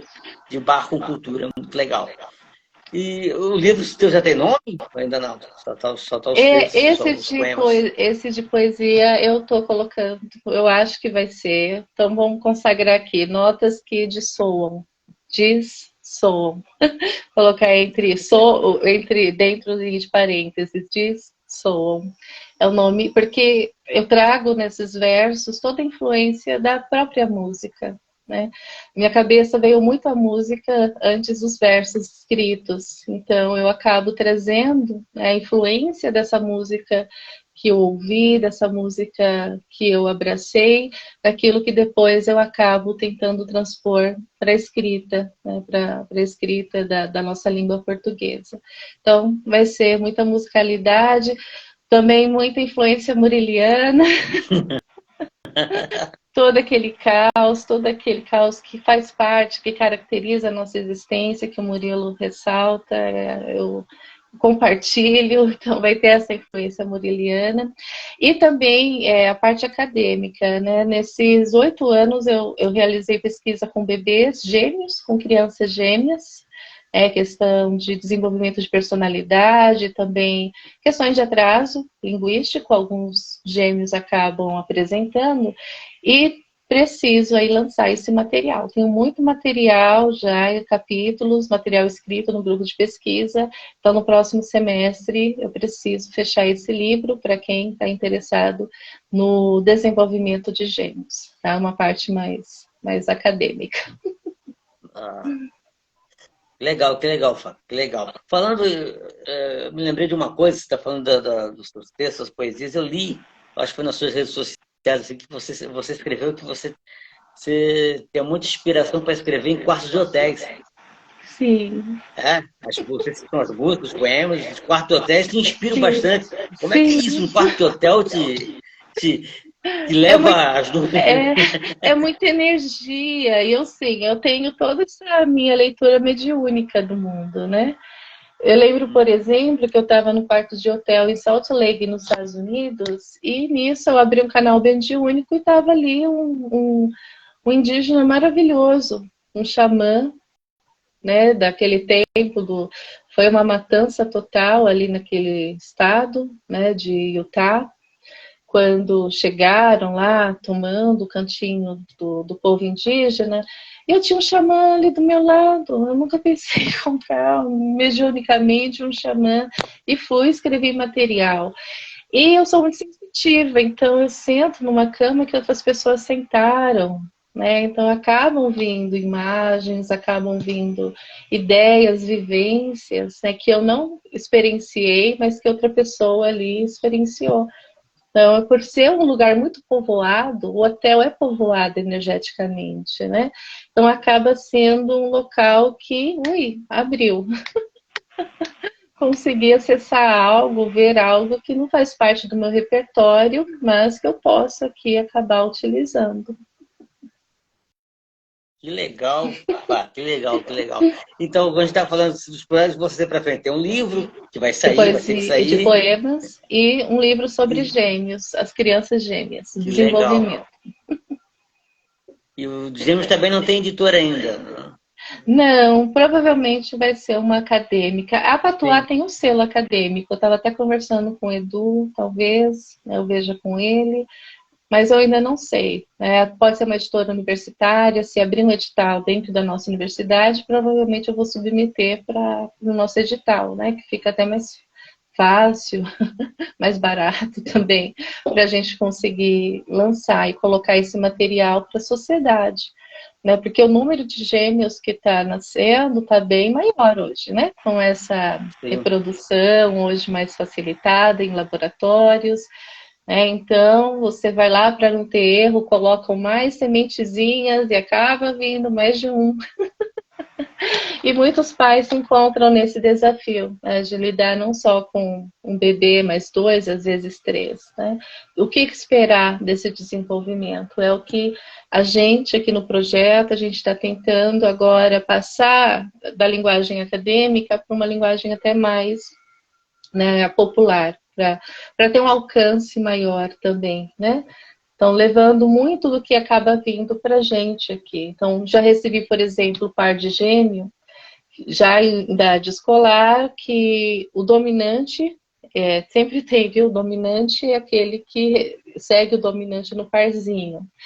E era o caso, por exemplo, do menino que era dependente da irmã, ele não falava, ele só cochichava no ouvido da irmã para ela falar por ele. Que Tá? Então, assim, legal. casos bem sim, interessantes para terapia, para tratamento. Esse projeto de extensão eu já ofereci só para gêmeos durante uns 5 anos, 5 ou 4 anos. Então, eu acompanhei casos de gêmeos.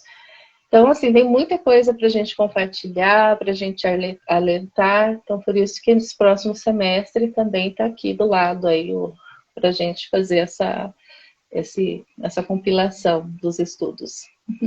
Que legal. Mas algum projeto que você tem adiante, você queira falar? Olha, eu queria ter um musical, mas eu não tenho. Ter o quê? Eu não tenho. Eu queria ter um projeto musical. Ah, Para te falar, eu tenho um sim. projeto musical. Infelizmente, eu não tenho no momento, né? Eu falo que eu ainda estou um pouco vivendo o luto do fechamento do meu ciclo lá com o suíço, o Andreas Horber. A gente finalizou em 2019 para 2020 e eu ainda não veio, sabe, o insight daquilo que eu posso fazer, daquilo que eu posso criar. Então ainda está um pouquinho incubado, Quem está um pouquinho sabe, parado. quem sabe saiu do Bossa Nova na Armênia, né? Quem dera, né? Ah, Ou que Bossa legal, Nova legal. em armênio, que bonitinho, essa é uma graça. Pois é, muito legal. A pessoa chega de saudade em armênio, que legal. Já tem uma obra traduzida. Infelizmente só tem uma obra, viu, em português traduzida por o armênio, que foi O Alquimista do Paulo Coelho. Ah, Então, Paulo Coelho. Hum, então, assim, hum. eu espero, né, que o meu armênio eu quero muito aprimorar, né, até para uma linguagem mais acadêmica, mais literária, né? Eu consigo fazer já uma tradução do armênio por português, agora a versão de literatura brasileira para o armênio, ui, difícil. Mas para eles também terem acesso aos nossos ilustres aí, escritores, né? Sim, sim, sim. Muito legal. Intercâmbio, né? A gente conhecer lá os escritores deles, conhecer os nossos escritores. É muito legal, muito Sim. legal. Vou dar uns recadinhos aqui, mas ainda tem uma pergunta para Tá você, uma pergunta final, bom. que é a pergunta que está fazendo sucesso aqui nas lives, aqui eu comecei esse ano, e gostei Uhum. muito do resultado. Uma pergunta bem legal, viu? Eu vou dar uns recadinhos, que é o seguinte, na semana que vem não vai ter live essas mulheres, viu? Eu vou ter que ficar afastado esse período, porque eu vou ter que fazer um procedimento cirúrgico na Uhum. bexiga, vou ter que ficar internado, mas Ah, estou bem, tranquilo, só um uhum. nódulozinho que apareceu. Eu não sei se eu comentei com você, Fá, você viu que eu Hum, falei nas redes sociais, eu já fiz 2 cirurgias esse ano na bexiga, viu? nossa. Uma para tirar um coágulo de sangue em janeiro, e depois eu tive que mexer da próstata, estava muito inflamado e estava impedindo de eu fazer minhas Uhum. funções da bexiga e tal. E agora apareceu esse nódulozinho lá na bexiga, que eu vou ter que fazer esse procedimento médico cirúrgico que se chama cistoscopia, aí elimina esse nódulozinho, manda Uhum. para biópsia, mas eu estou bem, está tranquilo, não vai ser nada grave. Ah, que Então, bom. semana que vem eu vou estar focado nisso, eu não vou fazer lives, tá? Amanhã eu vou marcar direitinho a data da cirurgia, eu espero que seja até essa semana ainda, no começo da semana que vem, para resolver isso. Mas no dia Uhum. 16, na outra semana, estou de volta com essas mulheres. Eu vou receber aqui a escritora e psicoterapeuta Paula Pioli, que é de São Paulo, viu, Fá? E Uhum. ela é bruxa também, viu? Ah, Tem uma história com bruxa dela também, que a gente vai conversar na ótimo. live, vai ser muito legal. Vou Convido todo mundo a participar. assistir. Eu convido todo mundo para assistir, vai ser no dia 16 de março, de maio, terça-feira, 19 horas, conversa maravilhosa com a grande Paula Pioli, escritora, está com um livro aí lançando pela editora Voz de Mulher. Vai ser bem legal. A editora Voz de Mulher, que é da minha amiga Thelma Aventura, de São Paulo, faz um trabalho maravilhoso lançando escritoras. Ela que também é escritora, é Uhum. psicanalista, é professora, é, é uma pessoa fantástica, com a qual tem uma parceria. A gente lançou 3 e-books chamados Livro para Crescer, Uhum. que reúnem textos que foram publicados lá no meu blog Tabacaria, na seção Lei Faz Crescer, na qual eu convidava pessoas de várias áreas para falar das suas experiências como leitores. Foi muito legal, eu consegui reunir gente de diversas áreas, de esportistas a escritores. Que E a gente maravilha. conseguiu, no meio de todos esses textos, reunir bastante texto e colocar nesses 3 e-books.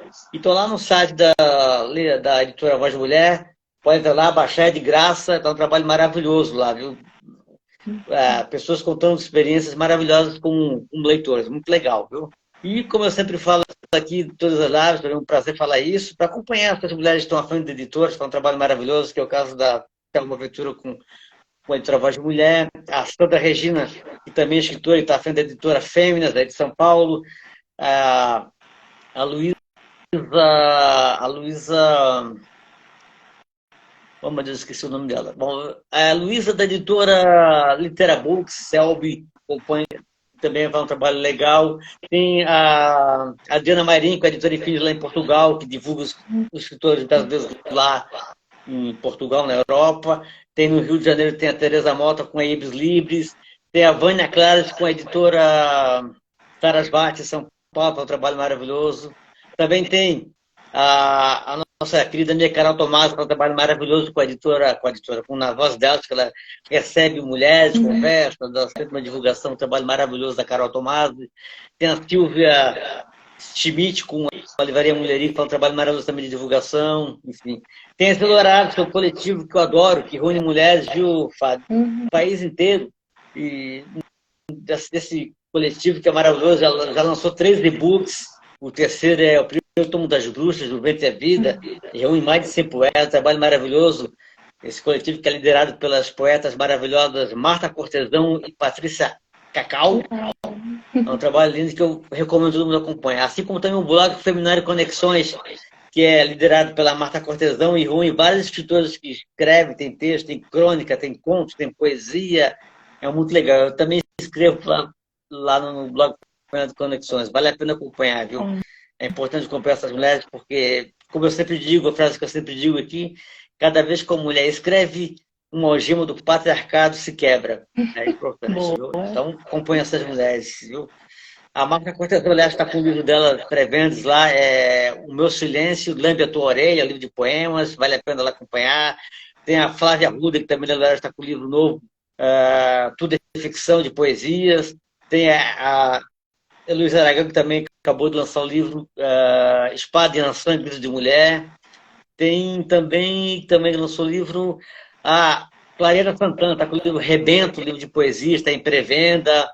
Tem também a escritora Nanda Chinalha, grande amiga aí de São Paulo, que também está com um livro de poesias em pré-venda. Esqueci o nome do livro, desculpa, Nanda. Depois eu olho aqui, depois eu levo para. Mas é só entrar lá na Chinalha, tem um livro dela de poemas bem legal. Então, acompanha essas mulheres, que elas fazem, que é muito legal. Viu? Também tem um coletivo As Contistas, que reúne Sabrina Dalbelo, Sandra Godinho, Gisele Bon e outras escritoras maravilhosas. Acompanha o trabalho que essas mulheres fazem, que é muito legal. Tem o Mulherio das Letras, que é um grupo fantástico. Acompanhe, que é muito importante. Viu? Leem mulheres, a gente aprende muito e consegue construir uma sociedade melhor a partir do respeito que a gente aprende a ter com as mulheres, que é importante. Né? Chega desse machismo doentio, nocivo, pernicioso. Né? É isso. Aí eu quero falar também que essa live vai ficar gravada aqui no Instagram. Ah, se você quiser, eu posso mandar para você lá, para você baixar aí no teu perfil, viu, Fábio? Se você Ótimo. quiser. Tá? Sim, eu quero. E ela também vai estar na quinta-feira, 10 da manhã, no canal do YouTube do Lago Tabacaria Essas Mulheres. Estou postando as lives lá, eu quero mais pra frente colocar matéria inédito lá.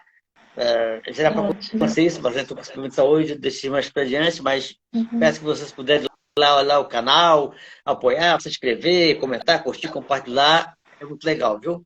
E eu também quero falar dessa camisa aqui, faz parte aqui da coleção dessas mulheres, ó. O Feminismo Liberta. Que é uma camisa que a gente lançou, viu? Do nosso projeto. Ela está em promoção R$ 29,90, mas do frete, quem puder adquirir para ajudar o projeto, a gente agradece, viu? A gente mandou qualquer lugar do país. E o que mais eu ia falar? Era isso. Agora eu vou para a nossa pergunta final, aquela pergunta que eu te falei que está fazendo sucesso aqui nas lives, viu? Pá, que é o seguinte. Estou chamando ele de batom no espelho, viu? A pergunta. É o seguinte: você faz com esse trabalho lindo, maravilhoso que você é, como linguista, como musicoterapeuta, como música, essa história maravilhosa que você já tem e que nos ensina muito, muito legal. Eu queria que você se imaginasse um quarto com um espelho e você ia pegar um batom e ia escrever alguma coisa nesse espelho. O que você queria ser? Que mensagem? Pode ser um poema, pode ser uma frase, o que você quiser. O que você deixaria escrito nesse espelho do quarto aqui dessas mulheres? Pode escolher a cor do batom, fica à vontade. Pode ser um batom vermelho, que eu adoro, cor vermelha. E o que eu escreveria, o que eu escrevo, né? Estou escrevendo agora. Eu falaria, não tenha medo de ir além. O além, no sentido, sabe, daquilo que não está tão delineado, não está tão visível. O além que às vezes a gente acha que está muito distante. Mas não tenha medo. Eu falo isso pelas mulheres que eu atendo dentro da terapia, muitas ainda em situação de relacionamento abusivo, né? Não só dentro de casa, sofrendo abuso no próprio trabalho, abuso verbal, psicológico. Então, assim, às vezes fica naquela ilusão de que parece que aquela é a única situação. Parece que não haverá uma outra situação se você não largar aquilo. Assim, tá? A gente consegue superar, consegue sair de relação, a gente consegue sim um emprego melhor para você não ter medo desse além, né? Desse além que parece que está muito distante, quando a gente está ali muito preso a esse nosso sofrimento. Então, pensando nessas mulheres que eu atendo, nessas mulheres queridas, minhas clientes, minhas alunas, eu tenho um grupo de pesquisa com 12 pessoas, só tem dentro do meu grupo um homem, então 11 são mulheres. Mulheres fazendo pesquisa, então pensando nelas, as minhas alunas de graduação, não tenham medo desse além, de sair, tá? Que o sair não é o nada, o sair é uma reconstrução, é uma inovação. Eu já saí de várias situações. Então, da mesma maneira que eu saí, outras pessoas que nós lemos também, que a gente ouve contar, conseguiram sair, vocês vão conseguir também. Que legal, Fá. Que lindo, viu? Obrigado, obrigado. Aliás, Fá, no seu perfil na rede social tá Fá Hildegard, né? Isso Tem algum significado especial esse Hildegard? é Hildegard von Bingen, que foi uma abadesa no século XI. Ela é considerada uma das primeiras mulheres que a gente tem registro de composição. Então, além dela compor música, ela escreveu canto coral em uníssono maravilhoso.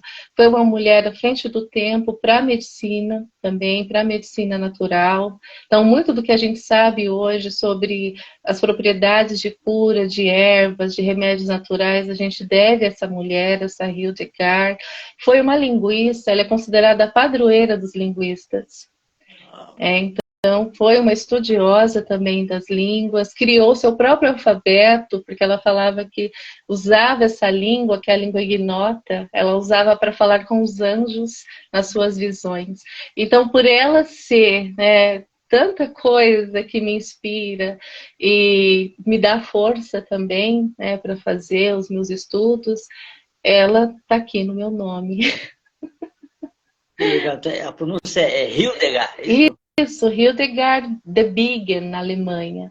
Né? Usam Legal. von Bingen, né, do alemão. Confesso a você que eu não conhecia, vou até pesquisar, fiquei interessado. Muito legal, obrigado por me responder, viu, Fá? Muito gentil da sua parte. Até quando eu vi esse nome no seu perfil, a primeira coisa que eu pensei foi a Hildegard Anjo, né, que é uma jornalista fantástica, filha da Zuzu Anjo, né, que tem uma história maravilhosa, dolorosa na ditadura militar, né, com um filho que foi assassinado pela ditadura militar e ela depois foi assassinada, né, porque ela foi atrás de justiça pelo filho, até já homenageia Zuzu Anjo aqui no álbum Essas Mulheres, e eu estava curioso, legal, legal. Mais um aprendizado com a Fá. Obrigado, Fá. Bom, Fá, eu quero agradecer. O próximo semestre vai sair um artigo sobre a Hildegard, que a gente tem poucos escritos. Tem mais o pessoal da PUC, né, que trabalha com teologia, trazendo um pouco o Pondé, um que orientou muito, não sei se hoje ele ainda explora, as místicas, né? E a Hildegard, ela entra, né, no grupo das mulheres místicas, mas ela é muito mais do que uma mística, ela é uma linguista, ela é uma compositora. Então, eu quero falar no próximo semestre, está aqui, está sendo esquematizado, um artigo sobre a parte linguística dela, né, a contribuição dela como linguista, que não é por acaso que ela é padroeira. Que legal, que legal. Estou no segundo semestre esse artigo. Vai sair qual periódico? Eu ainda não não tem. Provavelmente pode ser a Grafos, que eu gosto muito, que eu já publiquei por ela um artigo sobre a esposa do Thomas Hardy, que é um escritor inglês. Eu publiquei um artigo sobre os diários da Emma. Eu gosto muito desse periódico, então pode ser pela Grafos também. Ainda legal. Não decidi. Vou ficar de olho quando sei seu artigo, porque eu quero ler, fiquei muito interessado por essa história. Muito bacana. Parabéns pelo seu trabalho lindo, viu, Fá? Obrigada. Fá, eu quero... você merece. Eu quero agradecer você pela presença aqui na live, foi um papo maravilhoso, aprendi muito com você. E eu com você, muito. Obrigado, viu?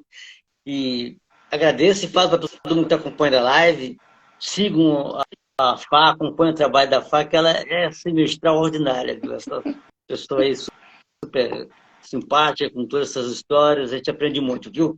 E tem gente que acompanha a live mais tarde, depois, viu, Fá? Sempre tem público que assiste depois, então acompanha a Fá, porque a Fá merece, é um trabalho lindo, viu? E, então sigam a Fá. E quem está me conhecendo hoje, está me vendo hoje, se quiser me seguir, eu vou adorar ter a companhia de vocês aqui nas redes sociais, viu? Eu agradeço. Fá, agradeço mais uma vez. Agradeço. Foi lindo demais a conversa. Sidney. Eu quero brindar a você aqui. Tô com um cafezinho, mas vamos brindar. Tá bom. Brindar a Fá, brindar a nossa homenageada do dia, Lélia Abramo. E é isso, viu? Obrigado, Fá. Adorei demais conversar com você. Eu que agradeço. Gratidão. Foi maravilhoso. Muito obrigada por esse espaço. Imagina, conte comigo quando você lançar o livro para divulgar. Você tem Ah, aqui um espaço garantido, tá, viu, Fá? Um amigo aqui maravilha. presente. Pode contar comigo, tá bom? Gratidão. Tá certo? Boa tarde. Um brinde Boa a noite. todo mundo, um brinde às mulheres, e vamos lá aí. Ó, tá expressando feminismo, feminismo liberta, viu? Uma sociedade justa começa com respeito às mulheres, viu? Sim. É isso. Um abraço, até dia 16, a semana que vem eu não vou estar com essas mulheres, até 16 com mais um essas mulheres. Vou estar aqui com o maior prazer recebendo mais uma super convidada. Um beijo, até lá. Beijo. Boa noite, Fá. Obrigado para todo mundo, viu? Obrigado, Dora. Dora Lambert está lançando um livro agora também, esqueci o nome da Dora, ela é gaúcha, eu não me lembro o nome da Dora, ela está lançando um livro agora, mais uma escritora aí com um livro aí para a gente apreciar. Parabéns, Dora, sucesso! Um beijo, Tchau. até mais, Gratidão. até a próxima Essas Mulheres. Obrigado, Fá! Obrigada.